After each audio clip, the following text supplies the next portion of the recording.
Olá, meus amigos, estamos de volta para mais uma leitura do livro Responsabilidade de Joana de Ângeles, hoje com o capítulo 19, Amigo Feliz.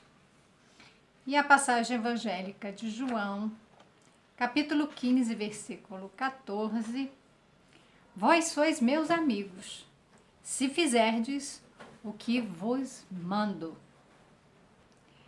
Muito interessante nós pensarmos que Jesus, colocando nesses termos, nós seremos amigos do Cristo, né? Amigo de Jesus, Jesus, o Cristo. Cristo é um título, né? É o que dá qualidade a Jesus, colocando esse espírito no patamar de espíritos muito superiores e que estão em comunhão com Deus. Tem um texto de Emmanuel que fala exatamente desse assunto, né, da comunhão com Deus, e que Jesus está como governador do planeta desde a formação. Então esse planeta tem, a gente pode dizer, 4,5 bilhões de anos. Então, no mínimo, o Cristo, né, aquele espírito, né, que está na maior escala de evolução dos espíritos puros, aqueles espíritos chamados de crísticos, que estão em comunhão com Deus, esses espíritos, então no caso Jesus, que é o representante aqui na Terra, já está nessa condição do pensamento, né? Ele e Deus serem um há mais de 4 bilhões de anos. Nós estamos caminhando, nosso trajeto de evolução é poder reparar os nossos erros do passado, aprimorar as nossas competências, nossas qualidades. Isso compõe a nossa jornada do progresso. Se a gente fizer o que Jesus está nos ensinando, seremos fiéis, seremos amigos dele. Ele assim o é com o Pai. Veja que é a mesma relação. Ele estava aqui cumprindo com a vontade de Deus. Ele dizia isso claramente, que ele estava ali em comunhão com Deus, cumprindo a vontade do Pai. Ele não veio aqui para fazer o que ele queria, ele veio para cá, estar entre nós, para servir ao Pai, para trazer a mensagem do Pai, para ser o verbo de Deus entre nós, né? Trazendo essa mensagem, nos ensinando.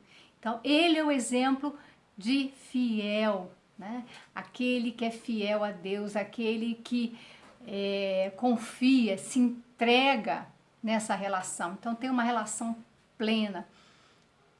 E ele nos convoca a sermos amigos, né, amigos de Jesus. Mas para tanto nós precisamos fazer o que ele nos manda, o que ele nos pede, né?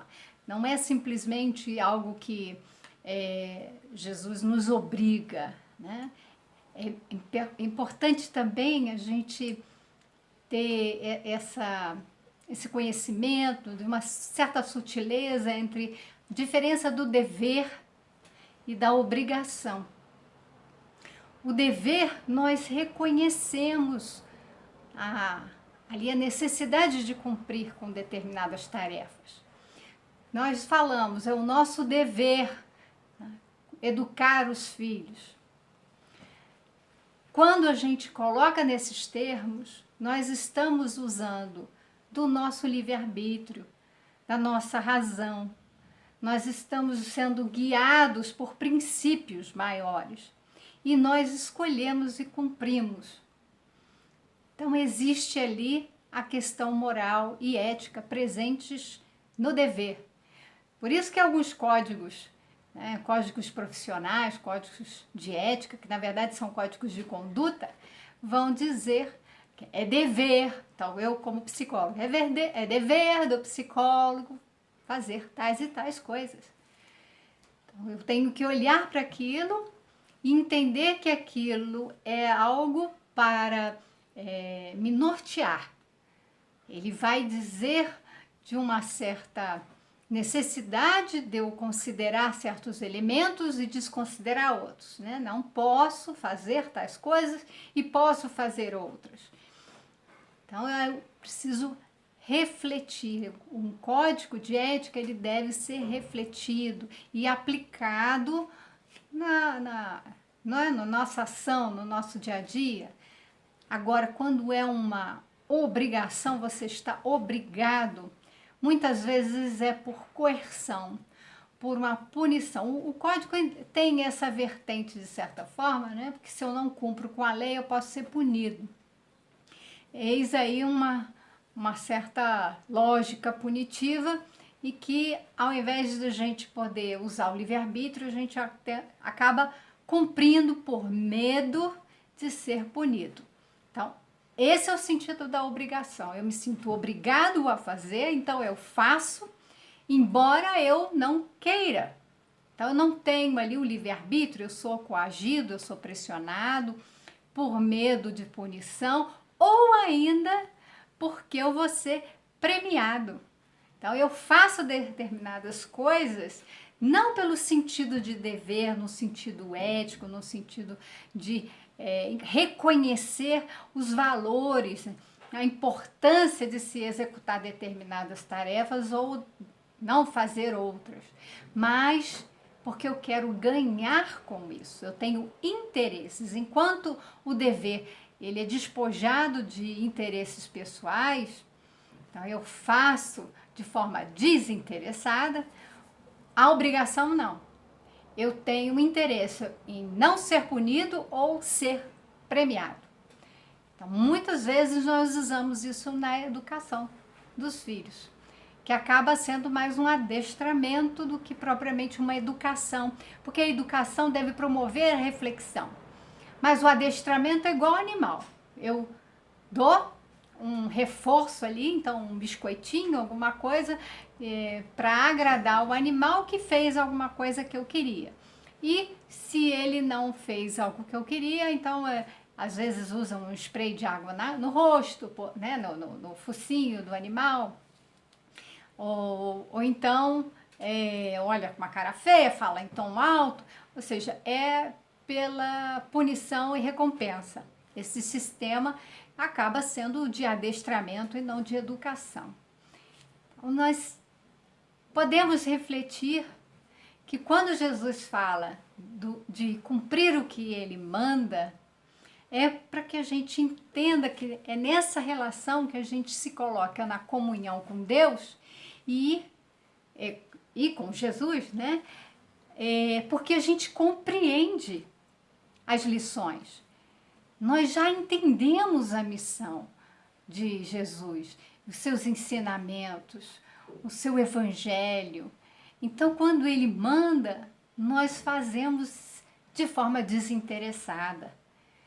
Nós fazemos porque somos amigos do Cristo. E não porque eu quero ser amigo, mas é porque não tenho esse interesse, mas é porque eu já sou. Eu já me encontro com ele, eu já estou em comunhão com ele. Então vejamos, esse preâmbulo todo que eu fiz, o que tem a Joana de Ângeles a trazer sobre o assunto. Quão feliz é aquele que se faz amigo dos infortunados, dos tristes e dos desprezados, possuindo os filões auríferos da paciência, da bondade e da esperança, oferece-lhes as melhores gemas, com que tem diminuídas as dores, encontrando reconforto e amparo, diretriz e segurança para prosseguirem na escalada do monte da sublimação. Ela usa uma figura de linguagem, né, tão bonita, essa expressão, tal.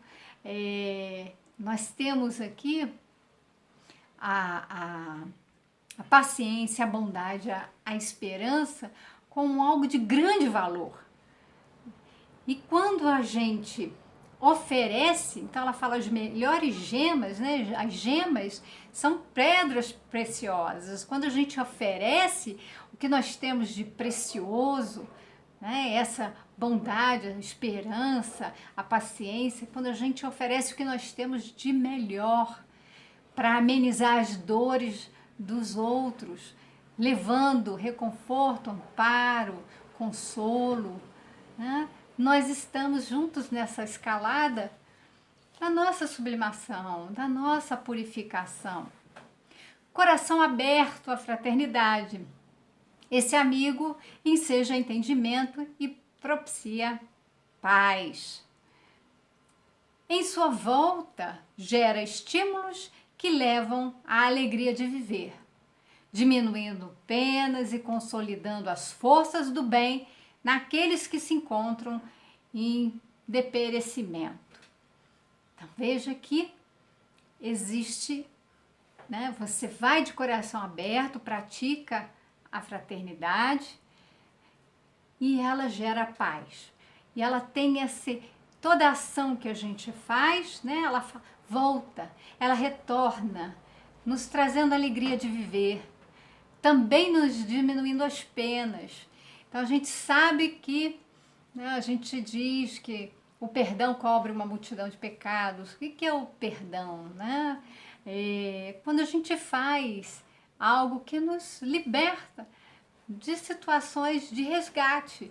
Muitas vezes a gente diz que o perdão liberta, ele rompe com essas algemas aí que nos aprisionam a situações do passado, a ofensas. Então, tudo isso eu libero e deixo, né?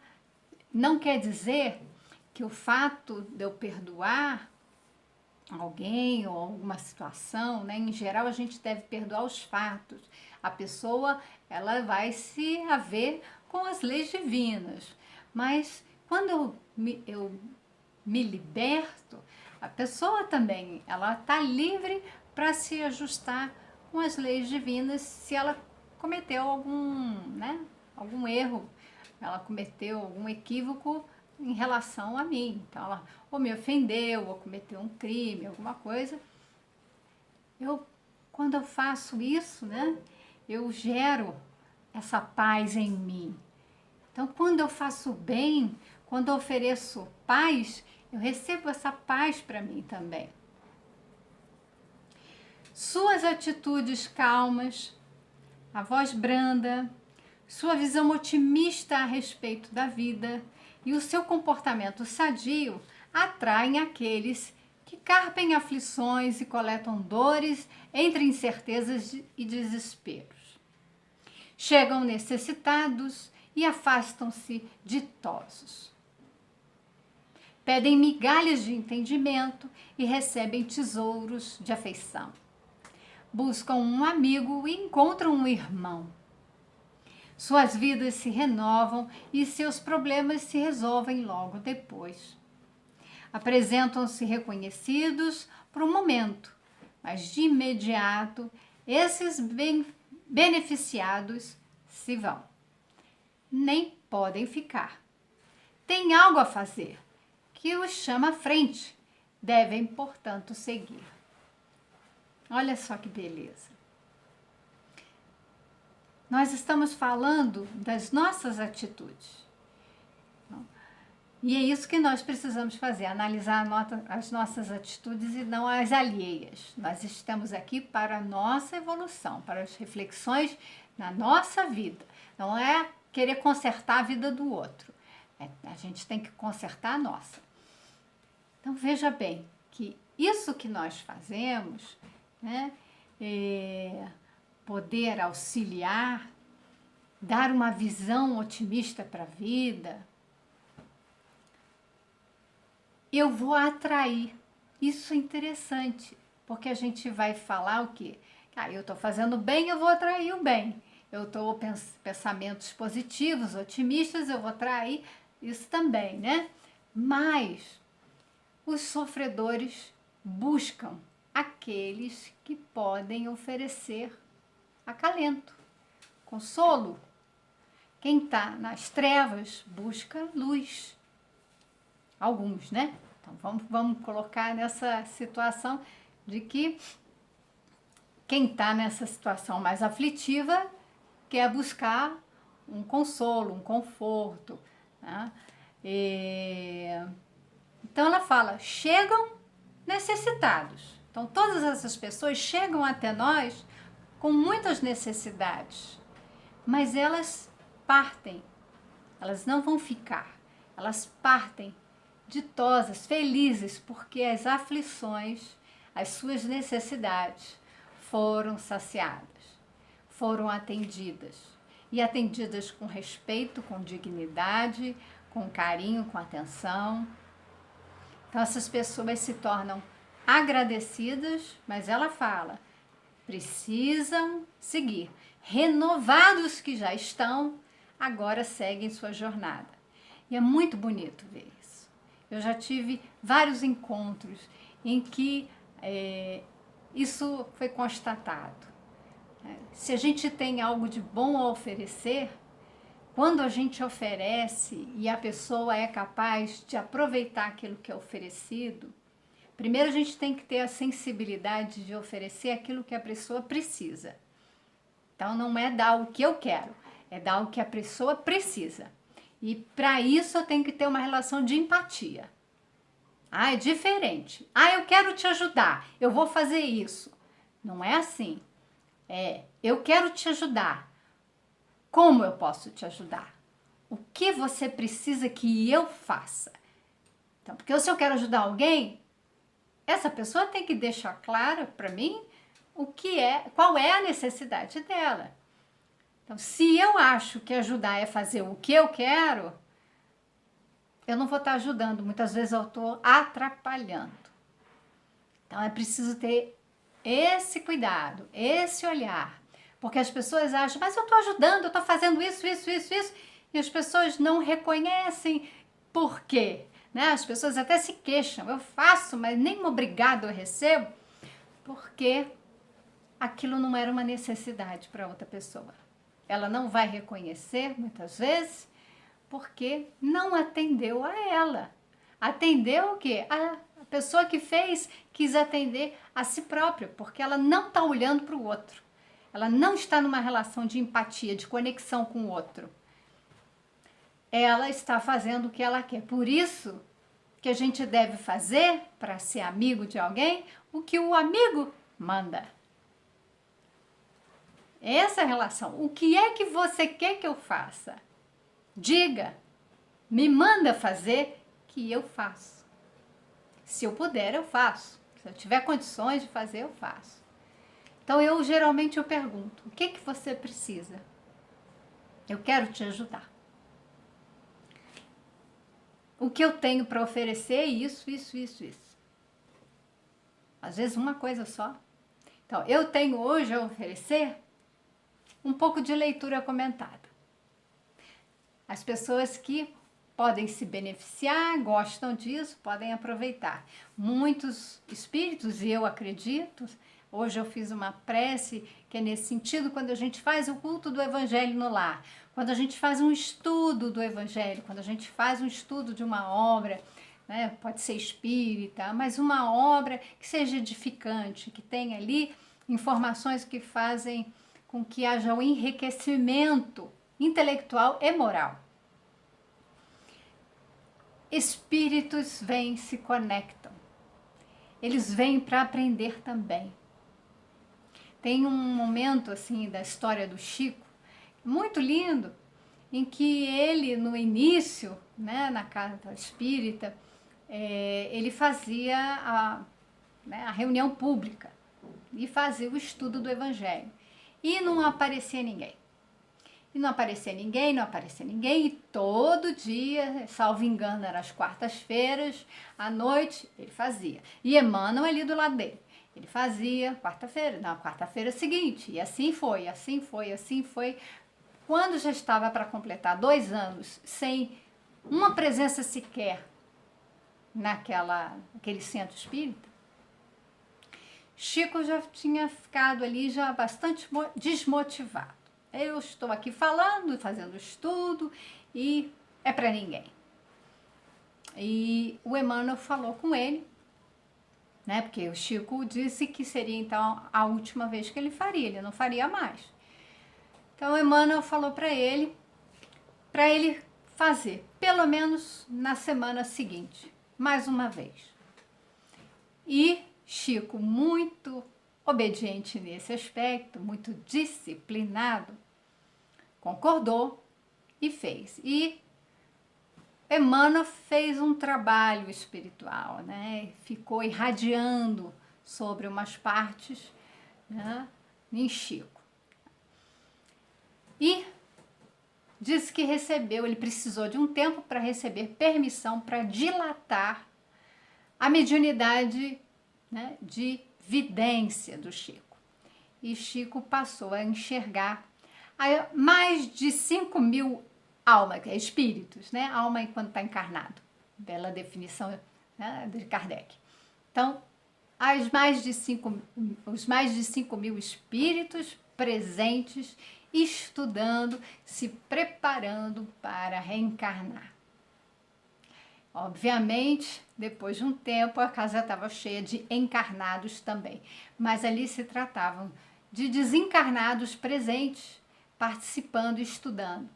Então, nós recebemos, quando fazemos o Evangelho no Lar, esses espíritos desencarnados para também participar do estudo.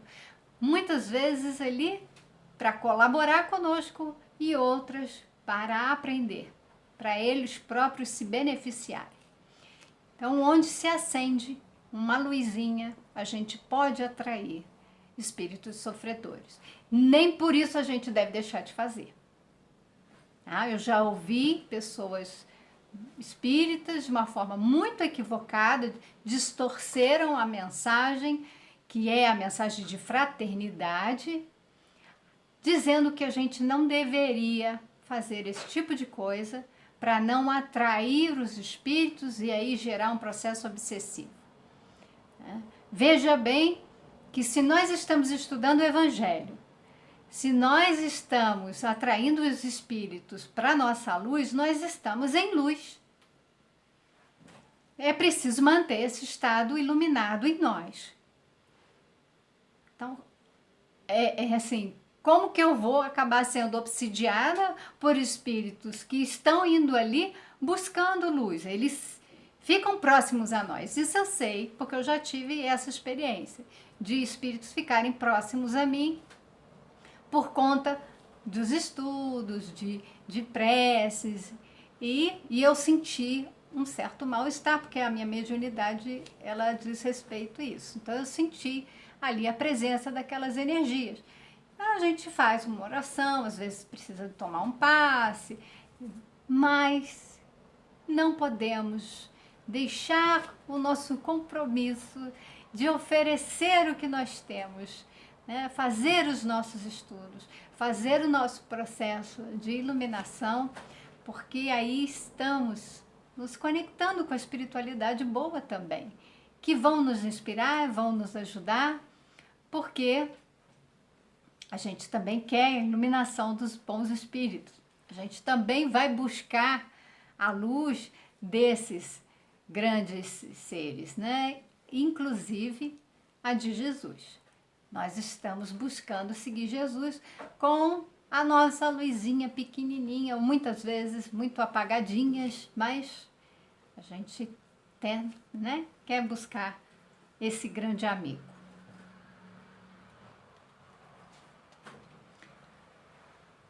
Não te entristeças, porque te olvidaram. Mesmo que pareçam ingratos, o bem que lhes fizeste permanece neles. São hoje o resultado daquele momento crucial quando te buscaram. Rejubila-te com isso e prossegue na tua faina de irmão dos sofredores.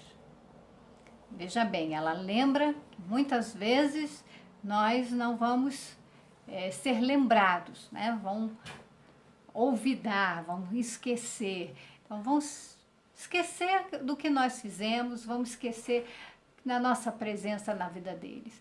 E tudo bem, isso não deve impedir com que a gente faça o que nós achamos que devemos fazer, que é o nosso dever. para a gente ficar feliz e prosseguir ajudando. Não faltam amigos à mesa farta dos sorrisos e das frivolidades. Não falta. Mesa de bar está sempre cheia. Festinha para frivolidades, para as coisas inúteis, para as coisas assim, para esses divertimentos, essas distrações, está sempre cheia, né? Hoje a gente não deveria ter, por conta da pandemia, mas vamos colocar num contexto que é mais amplo, né, até então que se vinha fazendo, de bares, festas, isso tudo agrupando pessoas que estão conectadas somente para se divertir. Então, ali está cheio de gente, né? São os enganadores que se encontram enganados. Não são amigos de verdade. Estão juntos na farra, no divertimento, no prazer, nas coisas banais e fáceis da vida. Banqueteiam-se distraídos e fazem coro de exaltação a coisa nenhuma. Não tem valor aquilo. Mas assim, não vamos também desprezar os momentos em que a gente vai celebrar com amigos, com as famílias, né?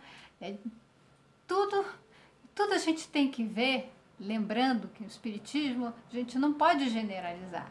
Tudo a gente tem que ver com olhares bem mais próximos. O que está passando ali? Ela está tratando aquelas reuniões, assim, aquelas festas, pessoas que a gente mal vê, só vê ali naquele instante, fala um monte de coisas assim, sem importância, né? Banalidades, coisas de cotidiano, mas uma amizade mesmo, a gente está junto, celebra a vida, mas não estamos ali distraídos, né, exaltando coisa nenhuma, a gente está exaltando o nosso amor, o nosso carinho. Então, fazer aqui uma separação, né? Existem muitas pessoas que a gente chama de amigos, e vai lá ver no Facebook, vai lá ver os quantos seguidores, quantos amigos, não são nossos amigos. Muitos ali a gente desconhece. Mas quem são os nossos reais amigos? Os próximos, aqueles que a gente sabe que pode confiar, porque disso que se trata. Ser fiel numa relação de amizade é ter esse elo da confiança. São poucos. Alguns que parecem acordados estão adormecidos em espírito. Despertarão oportunamente, qual sucedeu contigo. O que acontece conosco? Estamos despertando para a vida espiritual? Então nós vamos saber selecionar os nossos amigos. A tua tarefa é outra, aquela para a qual escasseiam companhias e rareia quem se lhe dedique com alegria e abnegação. Para obtê-lo, todavia, é necessário estar consciente dos valores da vida e das altas finalidades da sua existência na Terra. Então veja que agora ela traz que nós precisamos estar despertos o quê? Conscientes para os nossos propósitos de vida. Nós estamos aqui para alguma finalidade. Não é para jogar fora com coisas banais e frívolas.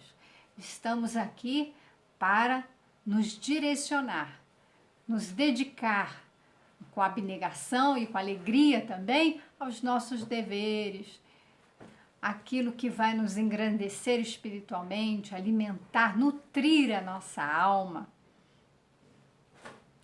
Se o fazes está em condição, se o fazes está em situação vantajosa, que não te permite esperar a moeda pagamento da gratidão deles. Então, se a gente está consciente dos nossos deveres, auxiliando o próximo com o que a gente pode, né, entendendo as necessidades, oferecendo o que as pessoas precisam, nós não precisamos esperar essa moeda, pagamento que ela fala. A gente não precisa da gratidão deles. Não precisa que eles fiquem ali nos agradecendo, dizendo obrigado. Isso é sublimação que ela fala, na nossa jornada de sublimação. Eu não preciso do reconhecimento dos outros. Basta o reconhecimento de Deus. E a minha consciência tranquila. A alegria do amigo é a felicidade do companheiro. Assim exulta com o que fazes e prossegue o teu ministério.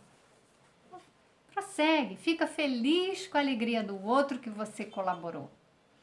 Uma grande felicidade vive em quem é companheiro do solitário. Do solitário. Então, fica muito feliz.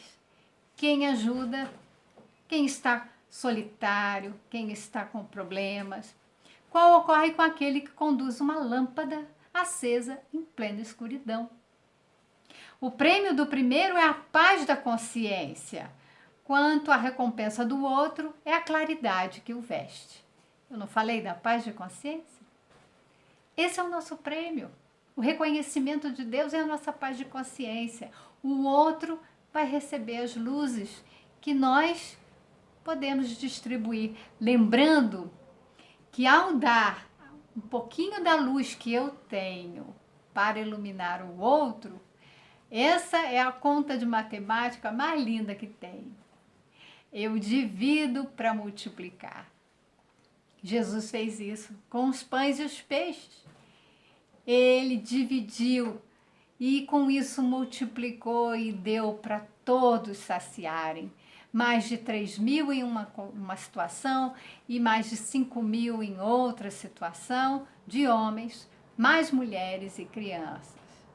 Veja que isso está no Evangelho, né? Foram 2 situações que ele multiplicou pães e peixes, mas não é a multiplicação, ele dividia, ele abençoava e repartia o pão, e com isso tudo ia sendo multiplicado.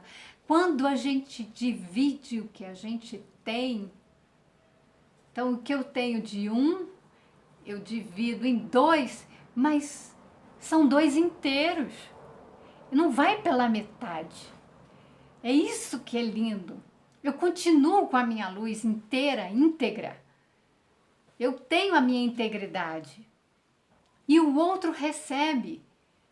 E eu faço isso com o outro e faço isso sempre mantendo a minha integridade, porque é a água viva que nunca acaba.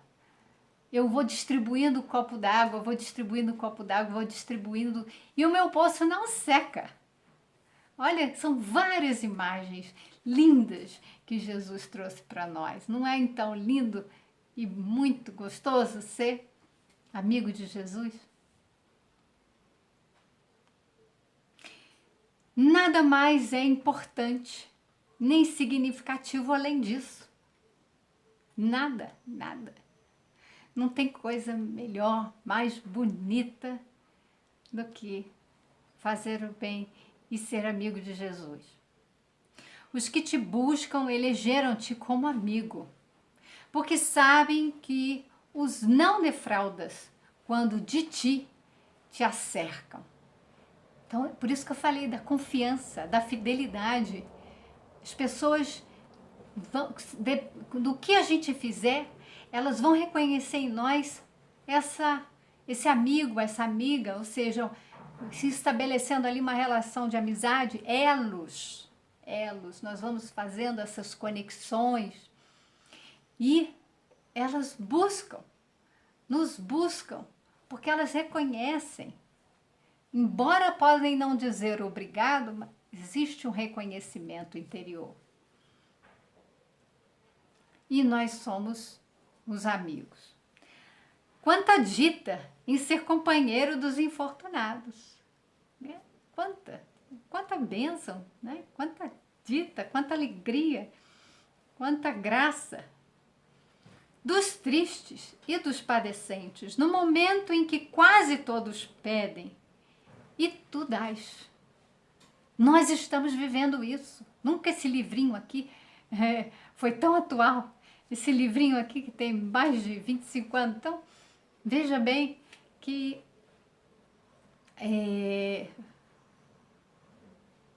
hoje nós temos tantos a pedir. Tantos a pedir. E temos tão poucas pessoas com grandes fortunas se enriquecendo cada vez mais, sem olhar para aqueles que estão sofrendo. Então nós precisamos hoje ser solidários e compartilhar o que nós temos. Nós não temos grandes fortunas, mas não é disso que se trata. Tudo que nós temos é concessão divina. Se a gente lembrar disso, a gente distribui com tranquilidade, porque é para isso que Deus dá.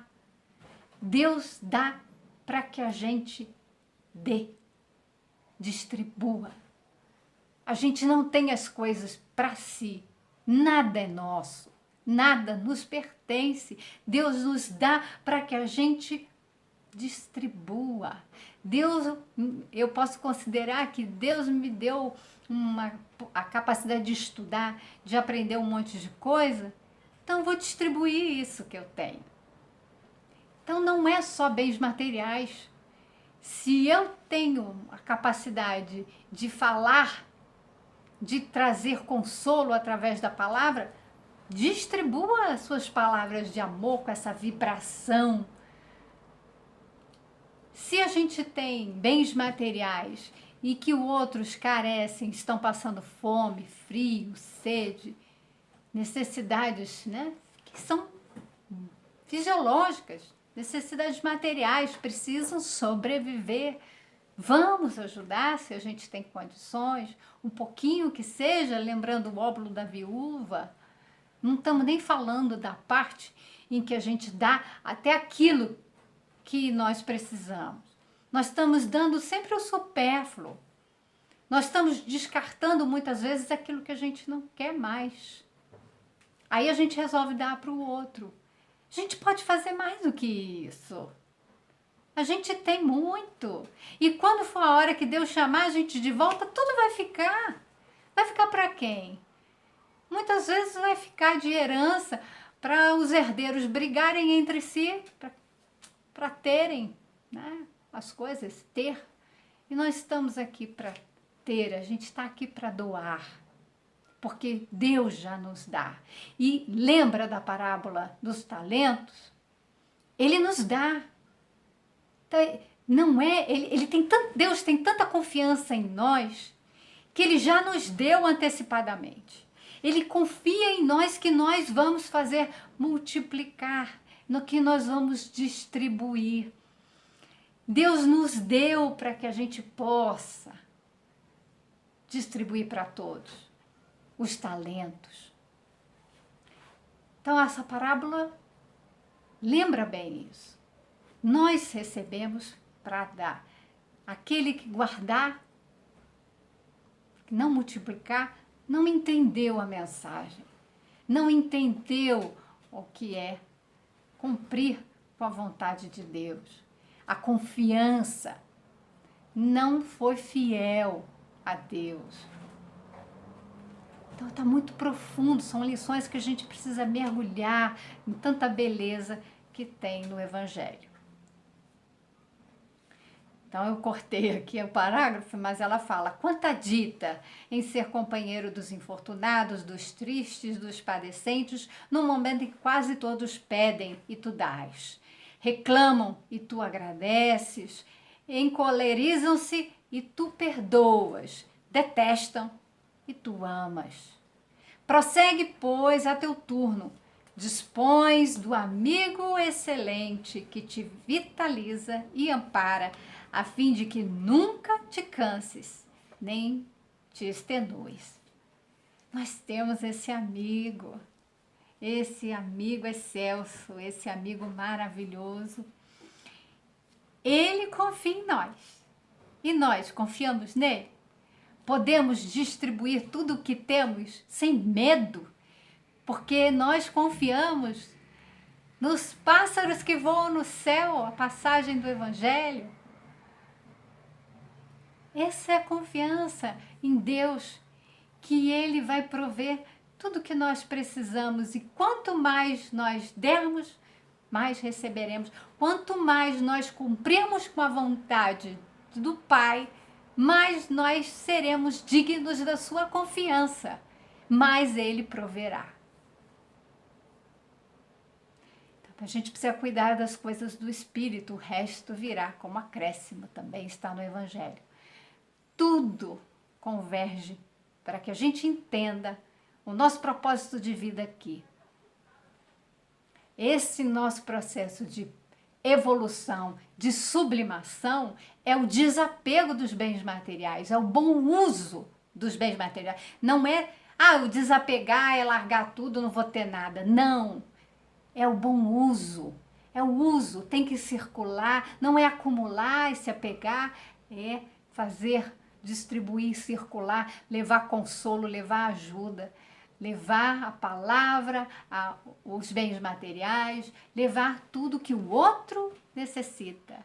Então vamos fazer essa conexão e ser amigos dos outros e seremos amigos de Jesus. Meus amigos, tenham um ótimo dia, muita paz a todos e até o nosso próximo encontro.